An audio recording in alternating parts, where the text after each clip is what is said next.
Segundo bloque del ciclo Pilares de la calidad institucional, donde vamos a ir en búsqueda de la opinión, la voz, la recomendación de los referentes importantes que tiene la provincia en este tema, que los tengo acá conmigo. ¿Cómo les va? ¿Cómo están? Hola, ¿cómo estás? Muchas gracias. Un gusto de recibirlos aquí. Bueno, vamos a conocer quiénes son. Fernando Simón es el actual fiscal de Estado de Mendoza. Gabriela Ábalos es profesora titular de Derecho Constitucional y jueza tributaria. Facundo Eras es el director ejecutivo de Fundación Nuestra Mendoza. Bueno, muy bien, vamos a arrancar con Fernando, el fiscal de Estado. Fernando, ¿cómo se puede mejorar el control del Estado? ¿Y tenemos un efectivo control del Estado actualmente? Mendoza tiene un sistema bastante interesante y eficiente y que yo creo que hay que valorarlo de control, porque además del control típico entre los poderes ejecutivo, legislativo y judicial, tiene creados por la Constitución órganos extrapoder cuya función específica es el control, como es la Fiscalía de Estado y el Tribunal de Cuentas. Eso es un avance institucional importante y es un valor que hay que rescatar. Órganos que no dependen de aquellos a quienes tienen que controlar. Ahora, sin duda que se puede y se debe mejorar siempre el control. Primero porque el control necesita ser una cuestión que esté permanentemente perfeccionándose porque los problemas cambian y los desafíos cambian. Por ejemplo, hoy tenemos un desafío nuevo que es el fortalecimiento de las empresas del Estado que salen del sector público. Y esto requiere que tengamos nuevas formas de control a las nuevas formas de utilizar los fondos y los bienes del Estado, por ejemplo. Y luego hay debates ya de antiguo que nunca terminan de saldarse, que es la autonomía en el manejo del presupuesto de los organismos de control. Cuando se mantiene la necesidad de pedir permiso al controlado para gastar la plata que el órgano de control puede gastar, y tenemos una situación complicada. Esta es una cuestión también que está pendiente. Sí. Y lo otro que te diría es que el control no es solo de los organismos de control, sino que la participación social, tema que no es mi especialidad, pero que creo que hay que agregarlo, el control social de la administración pública, a través de la lectura, por ejemplo, de pliegos previos a su aprobación, como se hace muchas veces, se empieza a hacer, el acceso a la información pública. El control social es otra herramienta muy importante, porque también, digo, cuando a un organismo de control nos presentan una buena denuncia desde la sociedad, tenemos mucha mayor capacidad de ejercer ese control. Hay cosas que no vemos o no sabemos hasta que alguien nos las dice. La sociedad es un actor fundamental en esto, además de los organismos del Estado. Sí, se abren muchísimos temas. Hablabas de la autonomía, Fernando, ¿no? Por la importancia de la autonomía, de los órganos de control. ¿Tenemos órganos de control autónomos, crees, actualmente? ¿Se puede mejorar ese tema? Es necesario mejorarlo. Desde hace varios años, por presupuesto, se impone a los órganos de control el pedir una autorización previa al Poder Ejecutivo para ejecutar el presupuesto. Eso no está bien y lo discutimos todos los años. No nos ha tocado, no me ha tocado ninguna situación en donde hayan utilizado eso de forma no adecuada. Siempre hemos resuelto bien esto, pero institucionalmente no está bien que el controlante tenga que pedirle permiso a su controlado para el uso de su presupuesto. Y luego hace falta también un desarrollo tecnológico que no lo estamos teniendo. El Estado ha mejorado, en la administración pública encontramos el expediente electrónico, pero muchas veces hace falta mayor capacidad tecnológica, lo cual aumentaría la capacidad de control rápidamente. No estamos mal en Mendoza.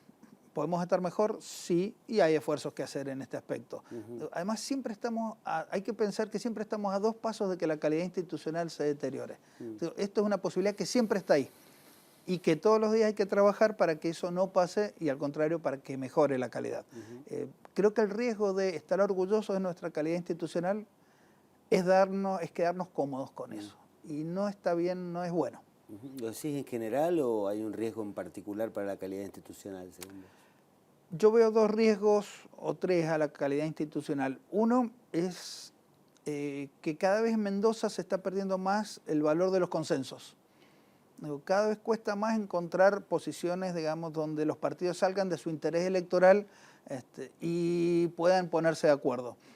Hace muy poquito me tocó participar en un debate legislativo que me pidieron que asistiera y pasó algo muy llamativo. Escuchaba los mismos argumentos de quien antes estaba en contra, hoy estando a favor de la oposición. Y viceversa, el cambio de oficialismo a oposición. lo que se llama el préstamo de argumentos. Hoy si estoy de este lado, pienso A. Mañana estoy del otro lado, pienso B y viceversa. Eso es un peligro para nuestra calidad institucional, que uno de sus valores era el consenso.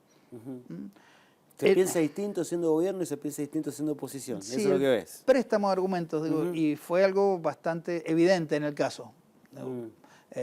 Admitido. ¿Cuál es el caso concreto? La discusión de Cerro Amarillo.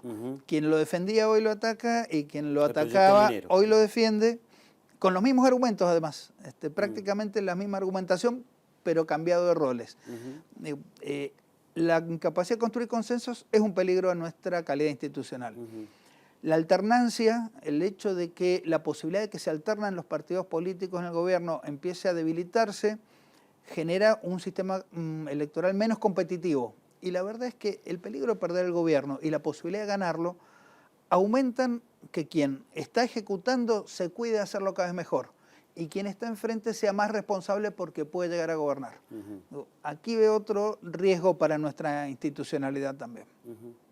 Está muy bien. ¿Afecta a los órganos de control la política partidaria? Porque muchas veces es de algún modo el origen de los controlantes también, ¿no? Sí, sí, no tiene por qué hacerlo. Digo, ahora, yo vengo de tener una situación bastante complicada en el sentido de tener que decirle que no a una política del Poder Ejecutivo, un no rotundo.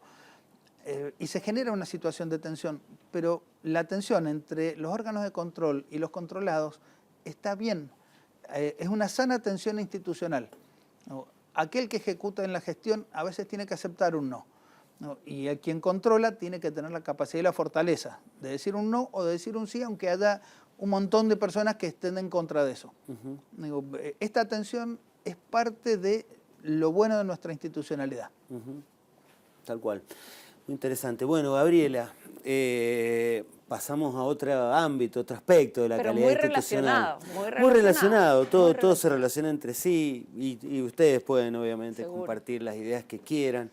La Constitución, que está hace tanto tiempo en debate en nuestra provincia, debates muy intensos, debates por ahí un poquito desalentadores porque se habla mucho de reforma y no se logra, ¿no? Ahora, entiendo que vos ponés muy en valor la Constitución que tenemos, ¿no? ¿Por qué es tan importante? La pregunta sería, ¿qué cosas importantes tiene y por qué ha durado tanto tiempo? En realidad te respondo desde dos perspectivas. Primero, la histórica. Mendoza, los mendocinos tenemos que sentirnos muy orgullosos de nuestra historia constitucional, porque supimos darnos el primer texto constitucional provincial en 1854, el primero en relación a las demás provincias argentinas. Y ese primer texto sirvió de antecedente para las demás. Un primer texto inspirado en un proyecto de Alberdi que realmente implicó para Mendoza ponerse a la cabeza del derecho público provincial. Luego transitamos a fines del siglo XIX con el texto constitucional, te diría, fundante de las instituciones más importantes de Mendoza, que entró en vigencia en enero de 1895. Y, por ejemplo, en ese texto constitucional inauguramos la presencia constitucional del Departamento General de Irrigación, de la Dirección General de Escuelas, de dos emblemas de la descentralización del agua y de la educación, por ejemplo. Y luego, 1900, 1910, dos textos constitucionales también importantes, hasta 1916, el texto que nos rige con modificaciones. Y este de 1916 fue y es sumamente importante también para el resto de las provincias argentinas, entre otros aspectos, por las notas sociales. Fíjense que en ese momento teníamos, por ejemplo, Tucumán 1907 con algunos antecedentes sociales, pero nuestro texto, que incluso se inspira en el de 1910, que también tenía notas sociales, supone ponerse a la cabeza incluso de textos constitucionales que en el mundo occidental dieron lugar a los derechos sociales, Mendoza antes que estos que te estoy mencionando, y supuso para Mendoza inaugurar un periodo muy importante en la institucionalidad mendocina. Y este texto, bueno, ha tenido modificaciones parciales. En 1948 también nos adelantamos sancionando un texto a la luz de notas sociales muy importantes. Y luego, con el retorno a la legalidad institucional en 1983, tuvimos también un intento de reforma, 1987, fallo de la Corte en 1989, que se frena. Y lo pongo en valor porque el resto de nuestras provincias vecinas, como por ejemplo San Luis, por ejemplo San Juan, por ejemplo Córdoba, reforman sus textos constitucionales en la década del 80 antes que la Constitución Nacional de 1994.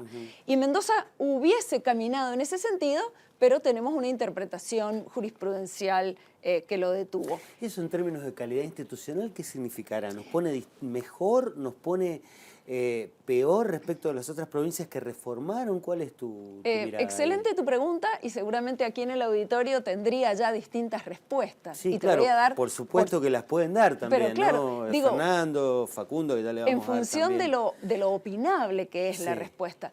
En mi consideración de lo que es la Constitución, consideración que, no sé, que tiene sus raíces en Alberdi, aquí en Mendoza en Dardo Pérez Gilú, si pensás que es esa carta de navegación que tiene que servir sobre todo para situaciones de tormenta, si estás pensando en un texto que tenga idea de perdurabilidad, reformar o no la Constitución no hace per se a la calidad institucional. En mi opinión, no es sinónimo. Reformar, sinónimo, calidad institucional. Porque muchas veces textos constitucionales reformados en algunas provincias argentinas han dado lugar a reelecciones indefinidas del Poder Ejecutivo, Claro. han dado lugar a falta de control entre los poderes, han dado lugar a irrazonabilidades en términos institucionales. Mientras que otros textos constitucionales, como el nuestro, de principios del siglo XX, con una buena interpretación legislativa, con una buena interpretación jurisprudencial, han permitido, y aparentemente eso es lo que la realidad mendocina nos muestra, han permitido que Mendoza entre en el siglo XXI con un texto de principios del siglo XX. Fernando, a veces Fernando se sale de la vaina por dar su mirada también respecto Por supuesto. de eso. Yo tengo una opinión que en muchos aspectos coincido con Gabriela. A ver, la calidad institucional no está dada por reformar o no, sino por cómo, cuál es el contenido. Ahora sí creo que reformar mucho deteriora la calidad institucional porque le quita este sentido de estabilidad y continuidad que es lo que la Constitución tiene que dar. ¿Sí? Ahora, reformar muy poco, digo, más de 100 años sin reformar, fuerza a estar interpretando una Constitución pensada para hace más de 100 años. Y cuando tenés que interpretar demasiado y hacer demasiados esfuerzos, se puede terminar en lugares, se termina haciendo decir a la Constitución lo que no estaba diciendo. Es decir, reformar mucho deteriora la calidad institucional, en mi opinión, porque se pierde la estabilidad de la continuidad. Reformar muy poco y estar con una Constitución de más de 100 años nos lleva a estar todo el tiempo tensando la interpretación. Tampoco creo que sea lo mejor. Se entiende el concepto. Bueno, y vamos a volver ahí un poquito con algún ejemplo tal vez, pero a mí me gustaría también que vos nos dijeras, Facundo, cómo ves este tema, cómo lo ve la gente, ¿no? Por el debate respecto de la reforma de la Constitución, por ejemplo. Bien, bueno, nosotros desde las organizaciones sociales que venimos trabajando temas institucionales, creemos que es muy interesante discutir estos temas, pero que es importante también que la sociedad en su conjunto y las organizaciones, los ciudadanos y ciudadanas entiendan el porqué de la importancia de estos temas. Siempre parecería que no es el momento, siempre parecería que no es oportuno, siempre parecería que hay otras urgencias inmediatas y claramente en una situación como en la cual estamos tenemos un montón de otras prioridades que parecerían ser prioridades. ¿Vos creés, Facundo, que se instala, por ejemplo, la sospecha en la gente cuando se insiste, cuando la política, digo, insiste en la necesidad de reformar la Constitución? Totalmente que existe esa sospecha, existe una falta de credibilidad muchas veces en las organizaciones que hoy tenemos y que es fundamental trabajar sobre esa credibilidad en todas las instituciones porque son los pilares básicos de las instituciones democráticas. Me parece que cuando hablamos de fortalecer las instituciones nos olvidamos de esta palabra democrática. ¿Qué tipo de institución es la que queremos fortalecer? Las instituciones democráticas serían este punto. Y es ahí donde los canales de diálogo entre las instituciones y la ciudadanía tienen que ser repensados. ¿Cómo hacemos para volver a generar esos vínculos donde en algún momento la principal forma de intervenir que tenía la sociedad en estas instituciones era a través del voto? Han pasado un montón de años y existe una expectativa cada vez mayor de la sociedad civil de poder participar en las decisiones que se toman en el marco de lo público y que hacen a la calidad de vida de cada uno. Es muy interesante, pasamos a otro tema que también opiniones de todos van a ser muy relevantes. Uno es el tema del acceso a la información, cómo lo están viendo la sociedad básicamente, si ha mejorado o no. Y después el tema electoral específicamente, ¿no? La nueva herramienta que va a utilizar Mendoza, que es la boleta única, ¿es la óptima, no la es? Arrancamos por cualquiera de los dos temas, Facundo. Bueno, el tema de acceso a la información pública, tenemos una ley, que es una ley modelo, podríamos decir, es una ley que la tenemos sancionada desde el año 2018, implementada desde el año 2019, y que claramente es una ley que es bastante buena en el sentido que abarca los tres poderes del Estado, actores públicos, actores privados que explotan servicios públicos. Es bastante amplia la ley y plantea también un mecanismo interesante para elegir al auditor del cumplimiento de esta ley, básicamente. Sí. Perdón. Perfecto, el auditor. Bien, Claro. pero Sí, por otro lado, mecanismo. lo comparamos con otras provincias. Nosotros venimos trabajando en estudios comparativos y Mendoza, a nivel de redacción de la ley, tiene una muy buena ley, y a nivel de cumplimiento también. Nosotros como organización accedemos a mucha más información de la que pueden acceder otros actores. Ahora, vuelvo a lo que planteaba recién cuando hablaba de democratizar estas instituciones.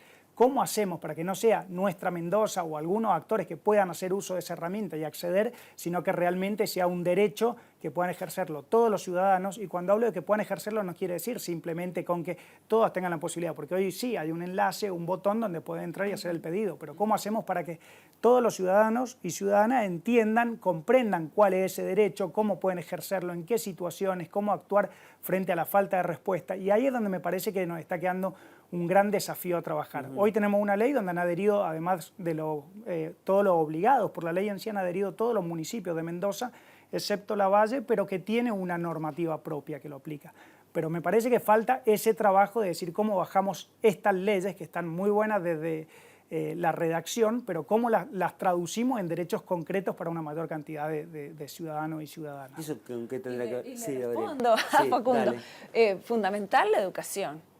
Eso iba a Fundamental, preguntar, ¿no? pero Una cuestión fundamental. de educación, Les ¿no? diría que en este tema que estamos tocando, donde hablamos de información pública, donde hablamos de régimen electoral y participación política, y a eso le podemos sumar aspectos de ética pública, fundamental, primero, darnos cuenta que el texto constitucional de principios del siglo XX no es obstáculo para esto.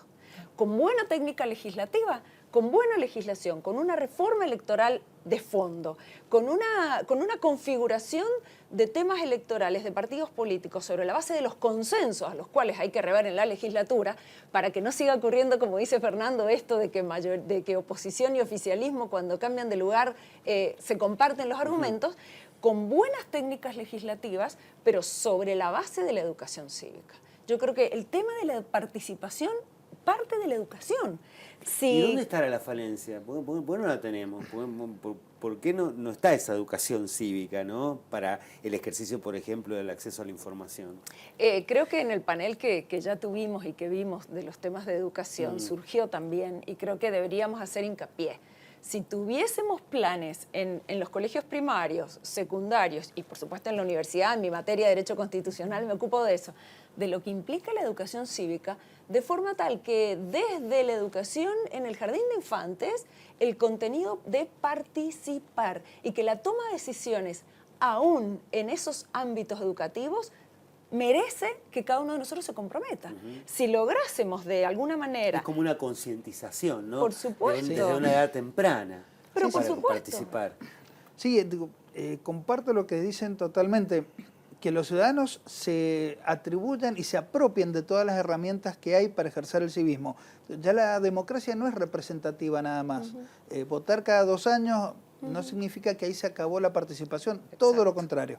De hecho, la participación es cada vez mayor. Lo que creo que todavía sigue habiendo es falta de apropiación de gran parte de la ciudadanía de estas herramientas y los partidos que siguen siendo como, no son buenos canales de conducción entre la inquietud ciudadana y el sistema político. Yo creo que ahí tenemos también otra falencia que hay que trabajar. Otro actor que tiene que intervenir Sí, de forma los partidos tienen que ser más representativos de la sociedad y cada vez se los mira con más desconfianza. ¿No? Y es lógico que se desconfíe. En esto de la idea de los préstamos de argumentos, con la reforma constitucional, escuchamos a todos los partidos decir en algún momento no es la oportunidad. Todos. Es que es así. El que estaba en oposición no era la oportunidad. Y el que está no es en la oportunidad oficial para mí, no es la la que oportunidad. me ¿Por qué? conviene. Porque no Claro. estoy gobernando. Y el que gobierna dice sí es la oportunidad. Anteayer decía lo contrario. Y esto hace perder confianza. Claro. Pero ahí hay... Ahí está la sospecha. Pero se ahí, instala hay la un sospecha. pero ahí hay un remedio constitucional, los 2/3 de cada Cámara. Ese es el remedio, porque entonces sí o sí, para avanzar en la reforma, Hay que consensar. en algún consenso hay que arribar. De hecho, la mejor propuesta sería que se consensuara una cantidad de temas claves, no en detalle cada uno de los aspectos, que eso luego se dejara una convención constituyente, que nuestros partidos políticos acordaran para lograr esos 2/3 en cada Cámara las principales reformas institucionales. Y luego la letra chica o la letra finalmente dejarla a la convención constituyente. Claro. Eso es un buen remedio, esas una- mayorías. Es una época muy difícil para los consensos, yo coincido con ustedes. Ahora nos queda un tema, Facundo, que era el del instrumento electoral, ¿no? Un poco se entusiasma con el cambio o con algún tipo de cambio en ese sentido, después de muchos años de críticas al instrumento electoral que teníamos. Los mendocinos de algún modo no hacemos punta, pero sí, establecemos un cambio finalmente en el instrumento electoral, que es la boleta única. ¿Vos crees que trae un beneficio en cuanto a la participación, a la mejor intervención ciudadana en las elecciones esta boleta? Yo creo que un paso adelante, no creo que venga a ser la respuesta a todos los problemas que hoy podemos tener. Tenemos el sistema que teníamos, no es un sistema que había sido, en el cual se habían identificado, al menos acá en la provincia, grandes falencias en la utilización de la boleta sábana, pero claramente creo que la boleta única, y de hecho estuvimos trabajando mucho en este tema, es un paso adelante, permite poder conocer de otra manera cuáles son los candidatos que se presentan. Y frente a eso, si a mí me preguntás qué pienso yo, nosotros creíamos que no debería tener la boleta única, papel, la posibilidad de votar con una sola cruz, con una sola marca, una lista completa.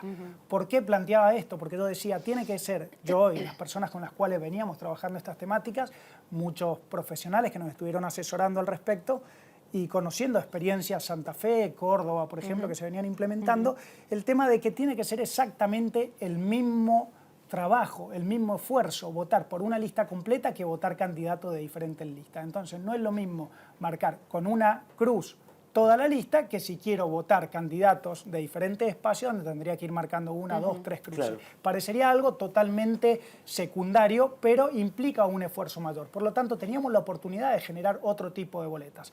Las leyes a veces salen lo mejor que se pueden y no como son las ideales. Acá tomo lo que decía Fernando y Gabriel un poco, el tema de la construcción de consensos, revisarlo, creo que era un tema donde se podían lograr esos consensos. Vuelvo y tomando otro tema que hablaba de la participación de la sociedad civil, presentamos notas, hicimos estudios, lo arrimamos a la legislatura, nunca se nos llamó desde alguno de los espacios para consultarnos o para dialogar o para intercambiar ideas o para explicarnos por qué sí o por qué no. Al contrario, nosotros terminamos generando espacio de diálogo donde los invitábamos a ellos a plantear por qué sí o por qué no estas modificaciones que estábamos planteando. Entonces, ahí creo que hay algunas cosas. Y tomo el último punto que dijeron en el tema de educación. Me parece que estamos muy próximos a las próximas elecciones, que no es menor el cambio que se ha dado en el sistema, en la manera de emitir el sufragio, y que ya estamos, deberíamos haber empezado ayer, por decirlo de alguna manera, a capacitar respecto de cómo vamos a votar. Porque si no, estamos produciendo un cambio que vendría a fortalecer el sistema democrático precisamente, y estamos con el riesgo de precisamente limitarlo, condicionarlo por falta de conocimiento en la utilización. Qué interesante, ¿no? El tema educativo en todos estos temas. Fundamental. Es cierto, tenemos la letra con algún nivel de polémica, como decís vos, quedó la opción de de poder utilizar la boleta completa como si no existieran multisábanas plantearon en algún momento en las discusiones que se daban. Sábana, quedó como una sábana que no lo es, pero si quiere puede ser sábana, ¿no? Claro, con esa exacto. opción. También salvamos otras cosas sí. que venían en discusión de la boleta sábana, el tema de la pérdida o el robo de boletas, la contaminación y el impacto ambiental. Cosas buenas, como mejorables. O sea, claro, digo, estoy de acuerdo con el cambio, podría haber sido mejor, yo creo que podría haber sido mejor. Está bien, bueno. El punto para mí clave es objetivos, fines. Si lo que se busca con esta legislación es mejorar la calidad en el voto, que el votante se haga cargo, que analice, que visualice candidato por candidato y no lista sábana, fundamental la educación primero, y segundo, fundamental, el evitar la opción de marcar todo completo, porque si no, todo el andamiaje, los objetivos buscados terminan en la nada. Por eso la concientización al mendocino para que no opte por esa cruz final, que utilice realmente este mecanismo para mejorar la calidad de su propio voto. Bueno, que hay un desafío hoy para los partidos políticos muy importante, porque uno dice, ahora tienen que salir a explicar y a educar a la utilización de este instrumento electoral, ¿no? No sea que vayan y digan, pongan la cruz acá, Claro. ¿no? Pongan la marquita acá. Digo, es un desafío, ya que hablamos de calidad institucional, de ir y explicar cómo se puede votar mejor, no cómo más le conviene al partido, ¿no? En esta ley, que yo comparto lo que dicen, no es la mejor de todas las leyes posibles, pero era la posible. Y es un gran avance, realmente le doy mucho valor. Hoy el gran riesgo es que ya estamos tarde para explicarla. El Estado tiene que salir muy rápido a explicar y educar cómo se vota con esta boleta. Y agrego un dato más, esta boleta facilita algo que no hemos usado prácticamente nunca, que es someter a votación del pueblo temas.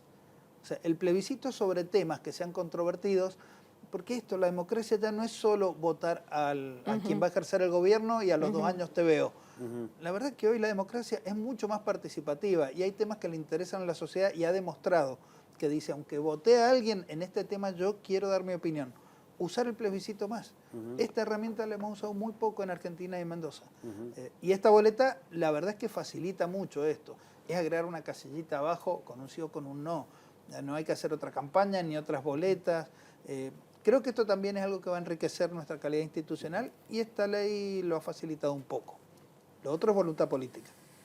Está claro, bueno, están planteados los desafíos, están planteadas las necesidades, un concepto de cada uno para cerrar, me gustaría escucharlo.